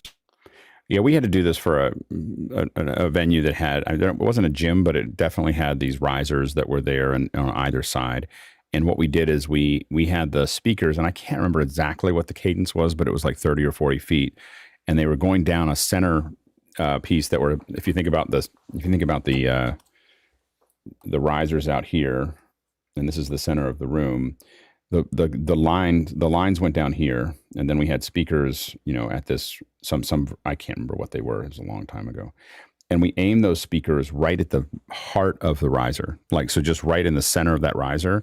So all the speakers were aimed that direction because then the people would absorb most of the sound, and if not, the risers themselves would confuse, not send it right back to us. The problem really was when we got there is the speakers were all pointed straight down, and they were all just, they were just bouncing off the floor, and some of them were pointed out this way and they were bouncing off the back wall. And so by pointing them in there when it was full, and what we had to do is figure out the distance between the speakers there was some math that, again, this was like 15 years ago or something like that, but there was some math that we looked at of what the spread of the speaker was. So they were just minorly overlapping. So as few as we needed that would hit that area and shoot it right into the crowds. Surprisingly good. I didn't design it. I'm just telling you what someone else did. So I was like, this is either going to be great or horrible, and it was great. It was someone who really knew what they were doing. So, and I don't know who it is. I'm sorry. I would recommend them to you, but it was someone else we were working with. But I thought that worked real well. Next question. Maybe Goran Krusolic from Slovenia. Outputs of X32 RACK that I am using as a Dante stage box stopped working overnight. The monitor out works, headphones out with solo on all buses works. Initialize the mixer, that's done. What could be the problem? Output was connected to the speaker's amp. My guess is you had stray voltage come back from the speaker's amp. There's a lot of power that's going through that speaker's amp, and something came back. And it went into the output and blew something in the output of the X32. That's my guess. It's some kind of reverse voltage thing. And it really was useful when you said speakers amp, because I was like, I can't figure out what that was. And when I saw speakers amp, I was like, oh, that could be bad. so that could be, I don't know for sure, but my guess is that you may have something blown in the output from getting voltage back through those pieces. Would not be good for the X32. Next question. Chris Widener in Lafayette, Indiana. Up next, prepping for an in-person event. It's been a minute, so I'm test rigging for projection on the ATEM Mini Extreme ISO. How many frames of delay are typically between the camera and the projector? It seems higher latency than my Roland equipment. One thing that you want to do is it's hard. So I don't know if your Roland was doing HDMI, the thing that you can't do with the Extreme is gen lock it. And that's what we would typically do is gen lock the cameras because that'll buy you a frame or so, sometimes 2 frames from that conversion. The reason that it's longer, the latency is higher is because of the Teranexes. And so the Teranexes are making conversions. You also want to make sure all your cameras are set exactly the same way so that they're not doing any work, because if any one of them is not the frame format that the Extreme needs, it's going to slow everything down so that it can get that one to go in by a frame or 2. So it could be, if you're seeing a higher latency, that one of those cameras is like 60p and all of them are 5994 or something like that. It could be a minor thing. It could be a computer plugged into it. It's going to slow down so that the Teranex can do its job, and that's going to slow down the process. Go ahead, Courtney.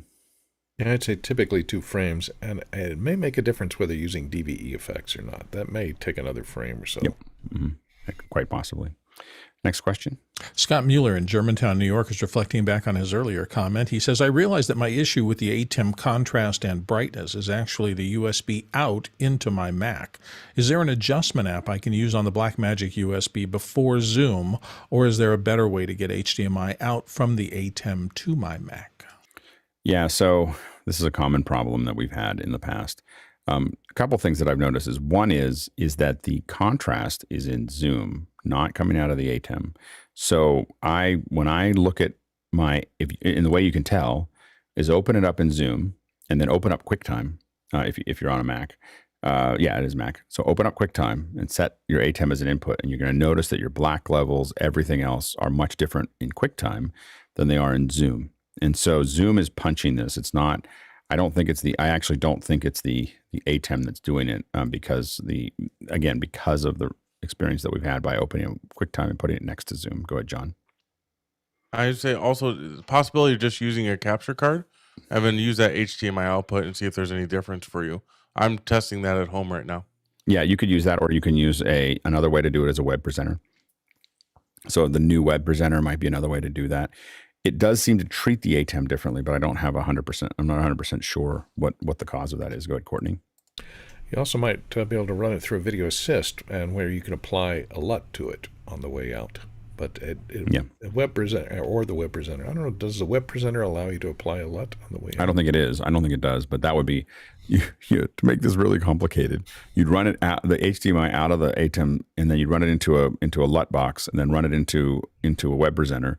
And then what that would do is give you a LUT box that you could sit there and tweak to your heart's content until you're happy with it. And that would give you a very specific output for that. So that would work. It's not the cheapest solution or the least amount of wires, but it would definitely make it better. Next question. Vincent Alvarez in Bellingham, Washington says, I was just assigned to record a Zoom 5-person meeting today, which I'll later edit. Is it possible to record ISOs in Zoom meetings? I also have access to a Zoom webinar account. Will that be better to use? The resolution and ISO ability, and he's just using PCs. Oof. Today is hard. Today is hard. Like it's a hard thing to do today. I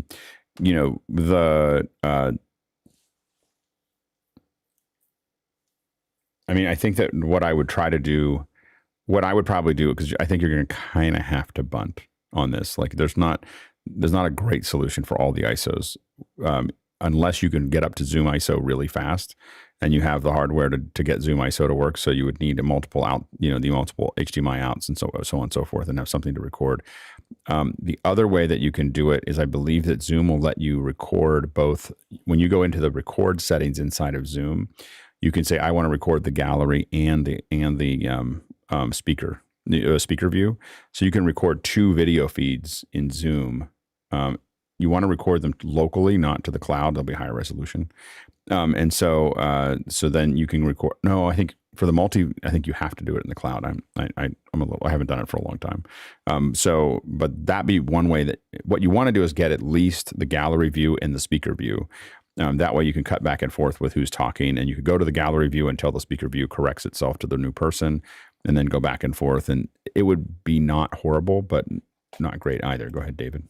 Yeah, just reading that he's doing this today. So I would say get 6 PCs, use one as the host, record to the cloud with all the views, and then on the other 5, just pin the participants and grant them access to record locally. So you'd have those 5 ISOs on 5 computers. Just throw hardware at it. That's the only way you're going to. If you can do it, if you have the hardware. Like another way to do it is also if you can get 2 recorders, if you have 2 recorders available, you could set up one of your PCs as a Zoom room, and then you say, I want the gallery going out of this one, and I want presentations going out of that one. If you have a third computer, I want the speaker view out of that one. And then now you can get 3 monitors out of that Zoom room if you have 3 recorders, and then you'll be able to pull all those ISOs. So I don't know what you have available to you, but those are some options. But Godspeed. Yeah, Godspeed. Next question. Garrick Parmalee in Columbia, Missouri says, does anyone have regrets about not having a cyclorama wall in their video studio, past or present? Go ahead, Roscoe. Well, we actually we had one that didn't meet fire code anymore, so we had to get rid of a big white cyclorama. Have I missed it? No, because I have a blue one that's substituted in. But yeah, it's definitely a useful tool, especially when you have limited storage and therefore you have a lot of stuff stored behind it. It's just a quick way to pull something in, hide whatever's back there. That one I still have is a blue chroma key cyclorama, and it works without, for many other operations. Bill? For me, full cyc walls, particularly ones with coves and infinite angles, what they're good for is crossing shots. If you're doing a talk with two people on a couch, having a master shot and having two crossing angles, and the Coven cyc allows an infinite look behind both of directions for the side cameras as well as the front camera. Unless you're doing that kind of recording, I can't really find much of a reason to go to the extreme of building all that, and it is a kind of a pain in the tail to get the coves right and to light for a large space that wraps around like that. So pluses and minuses. Go ahead, Courtney. Full figure green screen is the thing that's going to trigger you to get a coved cyclorama, because that way you can have someone standing on a green painted floor, and with a gradual cove back to the back wall, you'll have no seams that you have to light out. So if you need to cut somebody out full figure and see their feet and put them into something else, that's a good reason. The thing you're going to regret about building a hard cyc in a studio is it's going to screw up your sound forever, because it tends to make kind of like a parabolic reflection, and it can create little tweaky problems with sound reflections at certain spots within the stage. So you have to deal with that. Yeah. There's a couple examples for people. I think some people might be, what is he talking about? Here's a shot of us doing a visual effects shot with a cyclorama, and that's a 3 foot. That's a pro cyc. So funny when you said cyclorama, I was like, what is he talking about? I was like, oh right, a cyc. And we just we don't say the whole word very often. But there's a cyc there, and us shooting some visual effects. Of course, it does give you some abilities to shoot different angles, to make that actually work, which is useful. Here's us actually shooting. I think this is the first Mac break years and years and years ago. Sal Segoyan. There's Sal Segoyan. There's Amber MacArthur set up. By the way, using a green table was a horrible idea. In case you're wondering, don't ever, if you see this and go, I'm going to do what Alex did. This was the first one we did, and I learned. I was a little more aggressive. It was a horrible idea. So was anyway, everything sitting on the table kind of floating in the air? No, I got it. I worked it out. I put like a little frame above it, so you just didn't see it. I put an architectural component to hide the fact that it just didn't work. But anyway, but this was we were capturing actually. Anyway, so those are the F950s. Those are the old Star Wars cameras. But what it did do is allow us to, again, these different angles. You have these, being able to have this frontal shot going this way, and then being able to get close-ups, coming across here. You can do that. And again, this wide, a lot of times the wide shot might show those things. Now, we definitely moved. I think I probably have. That's a motion control camera. This is where we started. We ended up shooting in here. I think I've shown some of these before. That's shooting a car there. So this is the kind of where we ended up with, is just doing this, because if we don't see the feet, exactly as was mentioned before, if we don't see the feet, you don't really need a cyc for many, many, many, many shots that you're doing. This is in a hotel room for interviews and so on and so forth. So we kind of did more of those. That's something else there. So this is another one. This is I think in London, but we got, because we were only doing this part, we didn't need the cyc. The other thing the cyc does is it creates an enormous amount of not only audio, but spill. So the spill becomes this thing that you're dealing with a lot. Because it's coming from the side. So those are other things to think about with a cyc. So, it's great to have. If there are things that you can't shoot without a cyc, I would say 90% of what I shot was able to be done without a cyc. So that's but the 10% is great. Next question. Douglas Carmichael's up next. He says, Jeffrey, you mentioned one advantage of the Supercomputing conference's in-person policy is having the opportunity to travel, and that travel is safer now at this point. With the inconveniences and risk, wouldn't remote be a lot less stressful? I'm going to jump to Jeffrey first. I just clicked it wrong, but go ahead, Jeffrey. So first of all, I didn't want to, it's not about the travel that I wanted to focus on. It was about the fact that if you get somebody into a room without any distractions of children, laundry, or anything like that, you can have a better conference. And I've seen a lot of these higher end conferences. I won't mention any names, but I know in the background I was thinking that they're probably thinking this can't be done like this, because we're talking about $100,000 accounts, $1 million accounts. Plus, you have the fact that these companies also work with contracts with flights and hotels to get these people to come to the home base so they can be part of the team from time to time. And of course, those contracts you have to put somebody on a plane to get them there. But the bigger thing is just get them in a room with a professional camera, and not have to worry about if their internet's going to go down because somebody's watching Netflix, not have to worry about anything like that, and just completely control that narrative as you went forward. Go ahead, Nigel. Yeah, the only thing I really want to add to that is, I appreciate somebody made the comment earlier that travel isn't as romantic or business travel as fabulous as it used to be. For those of us that travel maybe once or twice a month, we've learned to travel in a way that is a lot less stressful. And we've learned to use some of that travel time for doing important thinking, relaxing, and working on things that we can't necessarily do at the desk. So the road warriors have habits as well that help them work. And for some of us, it's a way we find it more effective to talk to some of our teams. That and the Star Alliance Lounge. Like, that makes travel a lot easier. The Star Alliance Lounge or the American Express Lounge. Both of those are really great for travel. It takes when you got used to that, it was hard to go back. My wife didn't. No one understands why you worry about points until you have them. And where your status is. I mean, I took one flight. I remember like December 27th or something like that, because I needed to get 2,000 more points, or I was going to go below 1K. So so I do think that we make it less stressful. I will admit that I was traveling the last couple of days, and I was struck by how much time I was spending on doing nothing, like driving, figuring out what I was going to wear, like all these things. And I was just kind of like, oh, I can do it. I mean, it was important for me to be where I was. There's no way to do it without that, and it's a really cool thing to work on. So I was fine with doing that, but I was like, I don't want to do this for any other reason. Go ahead, Sky.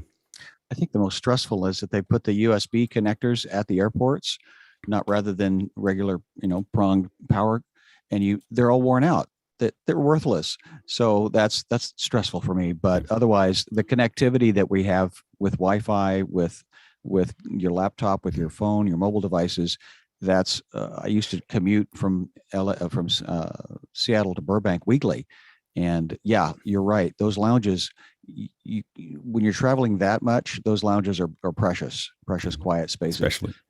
Especially the Turkish Airways.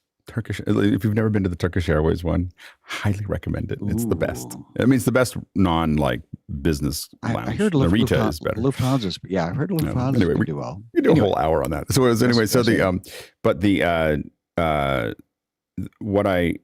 what I will say though is that when we really do high end events, we're bringing someone to a location. So they're not going to Hamburg, but they are going to a place in LA that's half an hour from their house. It's all set up. There's a great professional camera. We get great audio. They're taken care of. They're prepared. And when you do that, it looks amazing. Like it looks and sounds better than anything they're going to do in the room. And they didn't have to fly all the way across. As soon as you start to get to really high, and the problem that all these conferences are going to run against is that we lived in a world where that was the way to do it. And now a lot of conferences are going to keep on doing this virtual thing. And what they're fighting up against is inevitability. Like these executives do not like to travel. Like, if they can do it and they think that they can get away with it, the pressure is just going to keep coming down on these events where these executives and people that are important and their time is important. They're not going to want to go, salespeople like to do it and people covering the events like to travel, but the folks that are executives, they're doing it they're doing it because it's important to their business. And if they feel like they can slowly move it away, it's not going to happen tomorrow, but mark my words, in 10 years, it'll be very rare for people to show up. Unless it's the most important events and you're paying them to move an executive, like a high level executive from one place to another, it's $100,000. Like, just be clear, like it's a minimum of $100,000, sometimes $250,000 to put for the company to put them there.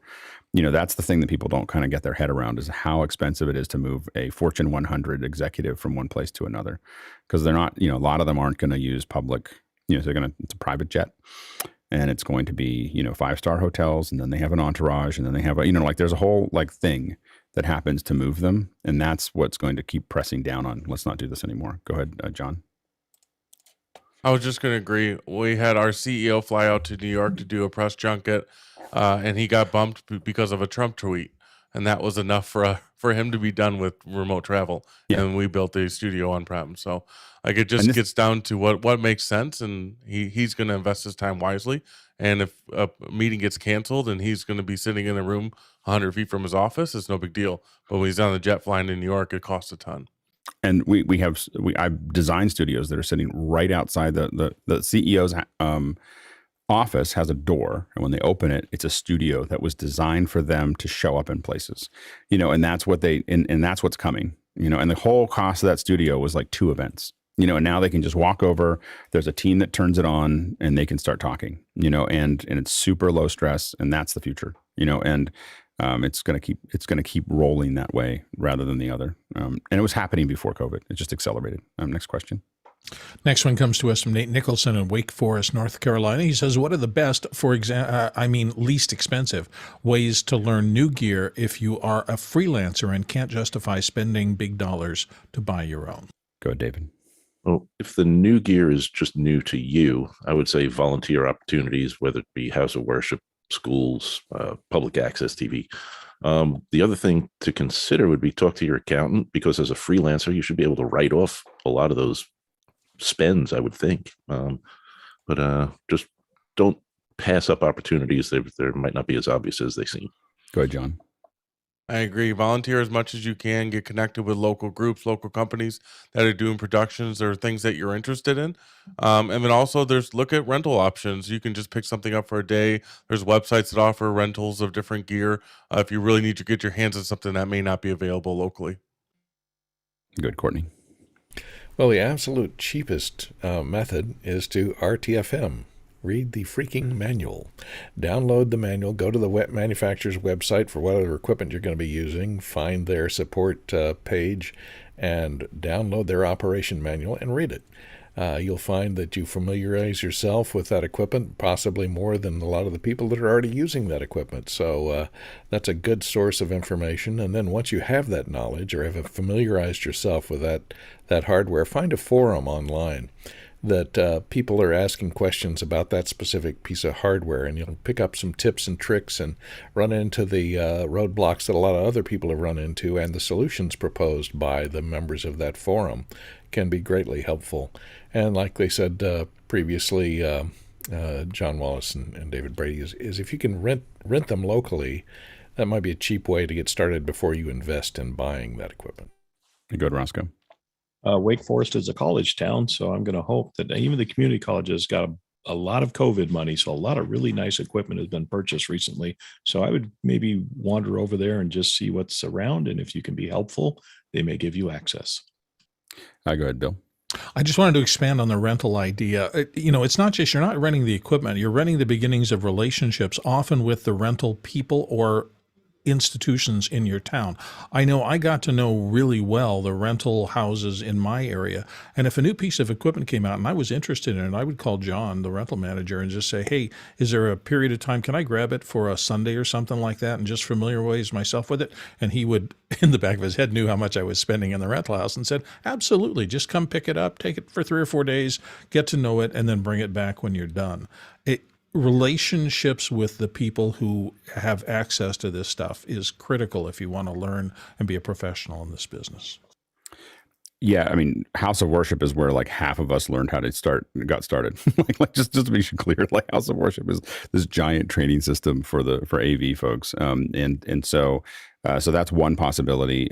Again, volunteering for other things that if you can find. And the hard part is it is good. Volunteering AV is a great way to train because you'll be put in horrible situations that you have to figure your way out of. There's just not a lot of money, and so they're just all trying to figure it out. And the most learning I've gotten has always been working for nonprofits, because I don't have a lot of money to work with. I have to spread everybody thin.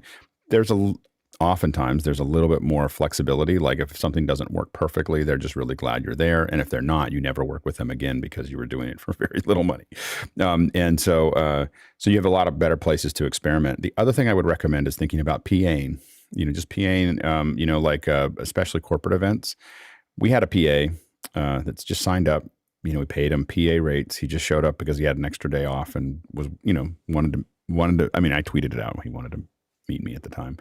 And so he PA'd, and he was super technical. Like it was just like, he didn't show it off. He was just quietly was the perfect PA, got everything done the way it needed to be done. But when we had problems, he just would go, "Oh, you can do this." He rewired something and he built. So I was like, "Okay, you're not a PA." I was like, "You're not a." Then he's like, "No, I'm an A1, and I do, and I build. He builds facilities." And so we started hiring him more and more for A1 stuff, and then we hired him as an employee, and then he was an employee for us for a long time and helped run our whole system. And now he works, does satellite transmission, for a very, very large organization. And he worked his way up by showing up and just not showing off that, not saying, "Well, I'm a PA today, but I'm really an audio engineer." He was just a PA. He was just a really, really good one. And when it was needed, he stepped in and helped. And he didn't do any more than that. It was super low key. And then just, so those kinds of folks, that's a great, you want to find your way in, and sometimes it means taking a job that you haven't had for a long time. But it lets you get around the equipment and around the people. But the key is, don't tell anyone that. Like, just go in and be great at what you do. And then people always, I think there was a couple inaccuracies about Mark Andreessen saying this, but it really is. He says like 90% of people aren't very good at what they do. I don't know if it's 90, but it's pretty high. About people, like, we're a collection of people who are pretty good at what we do. So our percentages are much higher than the normal. But when you go to a show, 90% of the folks, or maybe 80% of the folks, are not super good at what they do. So all you have to do is be better, be really good at what you do, and not show off, not shoot off your mouth, show up on time, get things done, be attentive, be appropriate. You do those things, you'll just keep getting work. And then if you have other skills, producers will find you, if you're good at those kinds of things. And then you can kind of work your way in. Sam Squires, who was here, he joined us one day to talk about things. He started as a PA for me, like just so you know, like he was just there to help. Next question. Don Lewis in Inman, South Carolina says, "I managed a 3,000 plus attendee annual conference. The client insisted on doing a hybrid last year, and it went as you would expect. I'm pushing for digital first this year. Has the panel used Zoom events and webinars solutions? And can I can join office hours this Sunday," he notes. Yeah, so you should join office hours and let us know what you're doing, and we'll do a workshop on it. Like, we'll just kind of think through it and what it would do. Events may work. I don't have as much experience with events. I think that you could probably make it work with webinar as well. We use webinar here all the time, and you can build some pretty creative solutions. A lot of times what we're doing is having all of our speakers in meetings. Those are all feeding into something that's, all those ISOs are feeding into a switcher, and then that program of that switcher is going back into the webinar. Now that's going to create a much more designed look than anything webinar can do on its own. So if you're already doing something physical that wasn't working, you had some budget there. So in that same budget, or probably less, but not much less, you build up a little system to let you do that.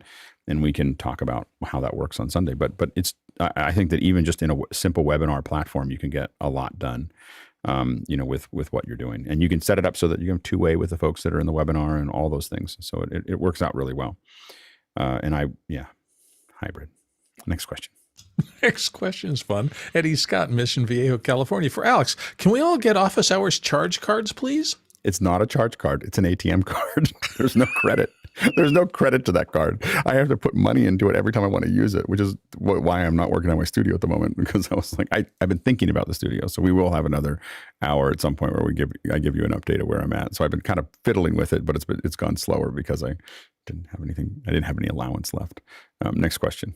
Sky Gleason's up next from Seattle, Washington. "I have 4 different cameras going into my ATEM: Blackmagic Pocket Cinema 4K, Blackmagic Pocket Cinema 6K, a Bird Dog PTZ, a Lumix GH4. How can I get them to have a closer color look?" Go ahead, Sky. And yes, I do have the Spider checker. I also have the little pocket version. So I know that aiming all 4 cameras at this will help me, but I'm just the horses for courses concept of which camera should I be shooting to capture which look, because again, I don't have matching lenses. I don't have matching sensors. So I'm realizing I should embrace the hodgepodge. That's a nice way to say it. That's not how we used to refer to it, but anyway. So you're going to always going to go towards the lowest common denominator. So the camera with the least control is the one that everything has to match. So you get that one looking the way you want it to look, and everything has to go to that because you have the least number of tools. I'm guessing, looking at this, is that your bird dog will have it'll either be the bird dog or the GH4 will have the least number of controls in the color.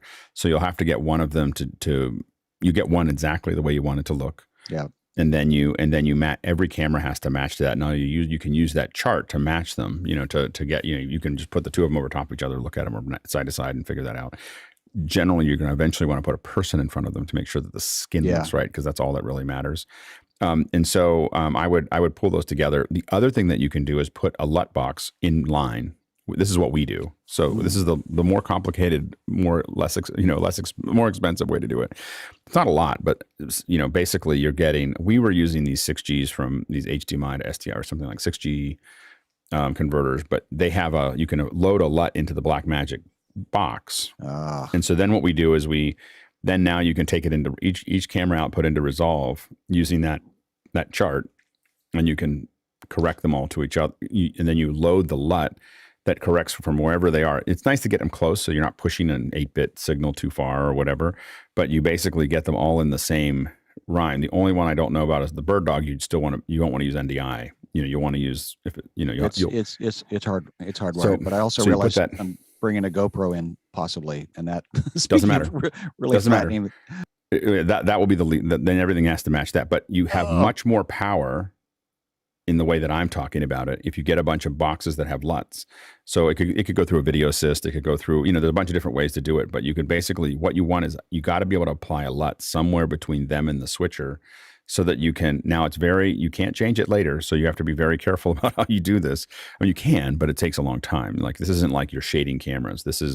You are coloring the cameras and you're dropping a color in. So when we bring in, the most common one for us is like, if we have to bring a Sony camera into a Blackmagic environment, we can add the LUT to it, and that will get it it's actually, the LUTs give you more control. We've gone to the habit of LUTs for LUTs for even we match the Blackmagic cameras to each other with LUTs, and then just do the final shading. So just, so all of them are LUT based as opposed to shading based. And you do the final shading in the ATEM? In the ATEM for the Blackmagic cameras. Copy, yeah. Roscoe. Yeah. So Sky, what are you using the bird dog for? The BTZ had been the overhead shooting down onto the plate or onto the cooking surface, and or flipping up into where I'm repurposing all of our cameras because we have what we've been doing, but we're going to mix it up a little bit. Right. So these are the four tools we're currently using. So are you just seeing arms potentially? You're not necessarily seeing the face. I would just say that one. We'll keep going. Well, my answer would be that one pretty quickly because I want to start moving fast. One I wouldn't worry about as much. I'd worry about the GH4 and match to it if all of those are going to be front facing. Okay, we're going to kind of blaze through these ones. Next question. Next question, Chris Whitener in Lafayette, Indiana. Got my Starlink set up last night. Any plans on testing Zoom this weekend, Alex? Tomorrow. I have to figure out what I'm doing, but it'll be tomorrow afternoon. I'm actually going to pull the Starlink out. So I'm aiming for 4:00. It'll be in after hours that we do it. I was going to try to do something bigger, but I'll have a camera in after hours and we'll take a look at it. But 4:00 is the target for that.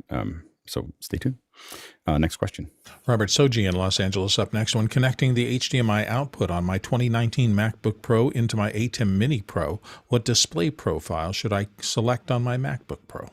I think you want to set it to scaled 1920 by 1080 and set it to whatever frame rate that you're, either 30 or 60 to do it. Don't put it in, unless you want it to run a game or something like that, don't put it in input 1 because it will then do all kinds of crazy things to everybody else. Putting a computer in input 1 really puts the ATEM in a different state. so don't do that.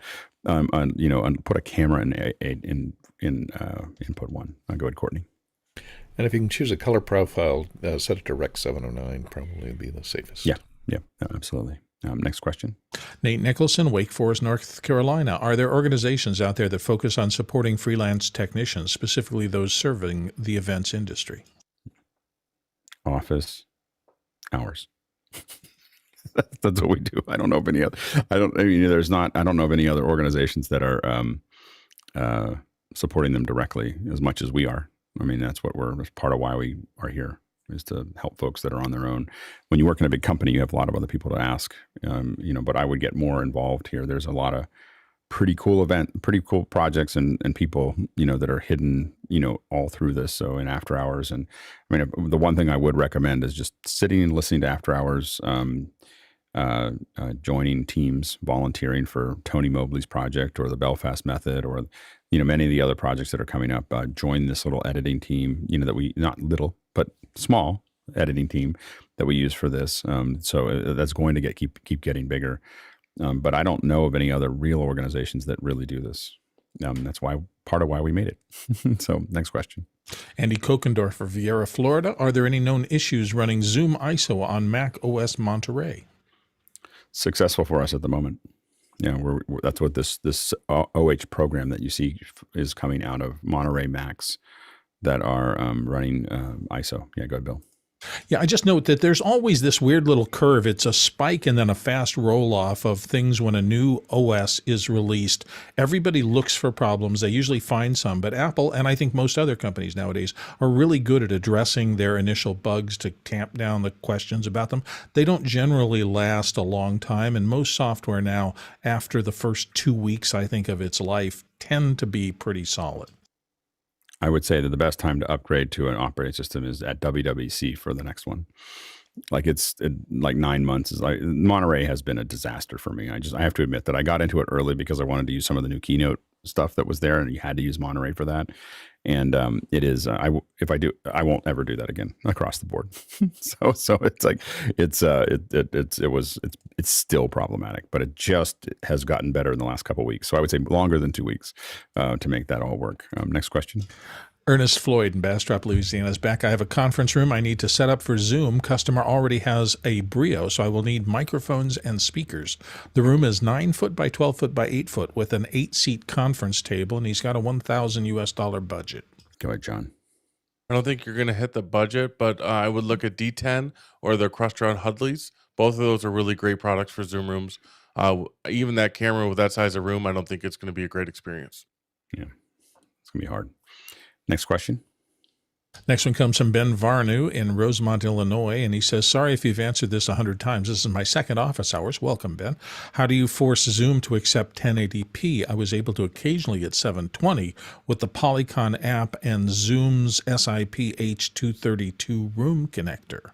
323 room connector. Go ahead, John. If you read the fine print, you have to have a business account before they'll allow for 1080p. Now they're being more and more strict about this. Sometimes you can get through if you're doing a big event, but everybody that's tried that I've talked to in the last 6 months is they're forcing you to use a business account, which is 10 accounts. I think it's $200 a month for 10 accounts at the business level.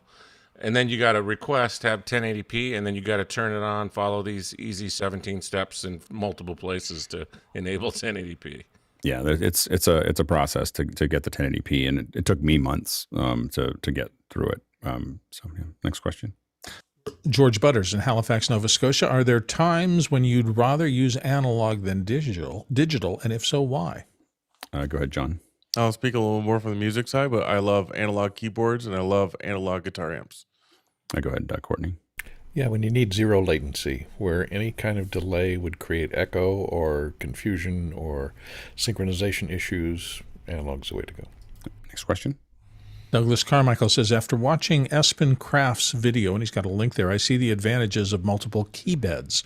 However, desktop modules are more compact. I may be in a smaller living space. Would it be safer to purchase a desktop module? Go ahead, John.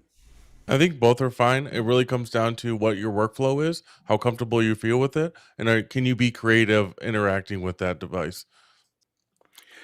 Next question. Douglas Carmichael, I've been running into CPU overloads when working on music projects on my 6-core Mac Pro. Would an M1 Max MacBook Pro be the best option to move forward, or should I wait for the M1 Max Mac Mini or iMac, or would a used Intel Mac Pro be best? I would definitely, if there was any way that unless I was in a project that was paying me, I would wait until at least April, if not June, before I bought a new Mac. Like, if you need one, if you're doing a project and you're in a production, then buy buy what you need to buy. But right now we're in that cycle where you're now closer than further. You're closer to a new Mac than further away. So you really have to need it to buy it at this moment. Go ahead, John. You can replace the CPU on those Mac Pros. So you could look to find a used Dell or something that has a compatible CPU, replace it, and get some more usage out of it. Yeah. Next question. Jeremy White has one out of Virginia, and he says, yesterday Alex was talking about webcams claiming 1080p while not achieving 30 frames per second. It would be useful to have a short explanation comparing the differences between the new digital terms and the old analog still terms, for example, ISO, shutter speed, and so forth. Go ahead, Roscoe. ISO in the old days was how fast the chemicals would react in the film. In the new days, it's how much gain you apply to the sensor to get to the video level you want to see out of the camera. Shutter speed is pretty much the same, other than we tend to use angles in the old days. Nowadays, they may just say 1/50th or 1/20th. And what was the other term? Well, then it's et cetera. One of the challenges really with this is that they may be outputting a certain frame rate, but a lot of times web cameras will slow down the sensor refresh so that they get more light. So that's one of the things that you have to be careful of with a web camera, is that you start turning up the shutter speed, and you're going to start seeing a lot of motion blur. So when you're moving your hand, you start to see a lot of motion blur. If you see a lot of motion blur, that means that they're slowing at least the shutter speed and effectively the frame rate down. And so that's like Microsoft is super known for that. Their cameras are, that they just really, their webcams, I think that they all run at like 10 or 15 frames a second, or at least the shutter speed. And that's how they pull more light in, to a less sensitive chip. So anyway, so that's where, but they're still outputting 30 frames a second. They'll go, we're outputting 30 frames a second, but what they're sampling is less than 30 frames a second. So the key is making sure that the web camera, this is why when we stack up the hierarchy of what you want to solve in a remote position, we say you got to solve your internet, then you solve your audio, then you solve your lighting, not your camera, but your lighting, because the lighting will make a lot of these webcams work well. Even cheap webcams work a lot better if you give it a lot of light. And then you solve the camera, then you solve the background. And so that's why we do that there in that order, is because that can help a lot, with that process. So anyway, we've made it 2 hours of great conversation.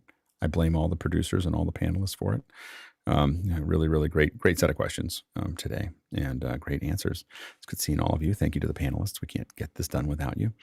And we're going to have we have education tomorrow. The weekend's going to be busy. I'll update it because I am going to put my little Starlink time frame in there. So tomorrow we have education from 8 to 10. Then 10 we have Erica Sandstrom at 4:00. Pacific Standard Time. I'll put it in the email that goes out. I'll open up the Starlink in after hours, and maybe some other folks can do it, and we'll talk about it. And I have no idea how to set it up, so it'll be a lot of confusion. And I watched a couple of YouTube videos, so I think it doesn't look that complicated. so we'll see. We'll see if it's complicated or not, but we'll do that together. I literally have not broken the seal. So I've been waiting for all of you. I didn't want to do it without you. So it's just sitting in a box, and so we'll do that at 4:00 tomorrow afternoon, and then. On Sunday, we are going to do the second ear experience, or the second screen experience for the Super Bowl. So I think I got to look at the schedule, but I think it'll be 3:00 that we turn it on, 3:00 Pacific Standard Time, that we turn it on. And we're not talking about football. Like I just want to make sure you're clear. Like, don't come to it thinking we're going to root for the Rams or root for someone else. We're going to talk about the graphics and the commercials and the layout and everything else. So that's what we're going to be talking about is the production of the Super Bowl, which is probably, from a live event perspective, the highest quality, most expensive, no dollar left behind live production in the world. So this is because it doesn't have to be stretched out like the Olympics over 2 weeks. It's like there's 2 hours and there's so much money. It's just worth us looking at. It's worth us learning from. So we'll spend the whole time just sitting there playing with it and talking about it and whatever comes up. We've never done this before. I mean, we've done it for keynotes, but we haven't done it for a game. So it'll be interesting to see what happens. We might do this more often. So this will be a big experiment. All right. So stay tuned for that. And thank you all. We'll see you in after hours.